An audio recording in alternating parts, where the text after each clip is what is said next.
Shri K Unnikrishnan. Sir, cervical ക്യാൻസറിനെതിരായുള്ള HPV vaccination +1, +2 തലത്തിലെ പെൺകുട്ടികൾക്ക് നൽകുന്നതിന് തീരുമാനിച്ചിരുന്നല്ലോ. ഇത് എന്ന് മുതൽ നൽകാനാകും എന്നുള്ളതാണ് ഒരു ചോദ്യം. ഒരു പ്രധാനപ്പെട്ട ഒരു കാര്യം ചോദിക്കുകയാണ് സാർ. കുഞ്ഞു കുട്ടികൾ മുതൽ പ്രായമേറിയ ആളുകൾക്ക് വരെ ക്യാൻസർ രംഗത്ത് ഏറ്റവും പ്രധാനപ്പെട്ട ചികിത്സ ആവശ്യം വരുന്ന പ്രോട്ടോൺ ബീം തെറാപ്പി, അത് ഏഷ്യയിൽ മദ്രാസിൽ മാത്രമേ ഉള്ളൂ എന്നാണ് ഞാൻ മനസ്സിലാക്കിയിട്ടുള്ളത്. ആ ചികിത്സാ സമ്പ്രദായം നമുക്കിവിടെ കൊണ്ടുവരാൻ മുൻകൈ എടുക്കാൻ കഴിയുമോ? Proton beam therapy.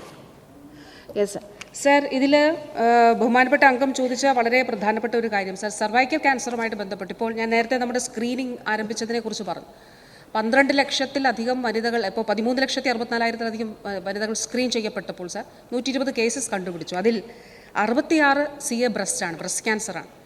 അതുപോലെ 44 സർവൈക്കൽ ക്യാൻസറാണ്. ഓറൽ ക്യാൻസർ 10 എണ്ണമുണ്ട്. ഇനിയും പരിശോധനകൾ പൂർത്തിയാക്കാനുള്ളവരുണ്ട്. ഇത് പരിശോധിച്ച് സ്ക്രീൻ ചെയ്തവരുടെ പൂർണ്ണമായിട്ടുള്ള പരിശോധനകൾ പൂർത്തിയായിട്ടില്ല സർ. അതുകൊണ്ട് തന്നെ ആഗോളതലത്തിൽ സർവൈക്കൽ ക്യാൻസറിനെ പ്രതിരോധിക്കുന്നതിന് ഏതാണ്ട് 99.9% ഇഫക്റ്റീവാണ് എന്നുള്ളത് കണ്ടെത്തിയിട്ടുള്ള HPV വാക്സിൻസ് അത് സംസ്ഥാനത്ത് കൊടുക്കുന്നതിന് വേണ്ടി സംസ്ഥാന സർക്കാർ തീരുമാനിച്ചിരുന്നു. അപ്പോൾ ആദ്യം 2 ജില്ലകൾ എന്നുള്ള നിലയിൽ നമ്മൾ തിരഞ്ഞെടുത്തിരുന്നു. പക്ഷേ ഈ ഒരു മൂവ്മെൻറ്റ് സംസ്ഥാനത്തുണ്ടായപ്പോൾ അതിനെ പിന്തുണയ്ക്കുന്നതിന് വേണ്ടി ഒട്ടേറെ സംഘടനകളുമൊക്കെ തന്നെ CSR ഫണ്ടുമൊക്കെ നമുക്ക് ലഭ്യമായിട്ടുണ്ട്.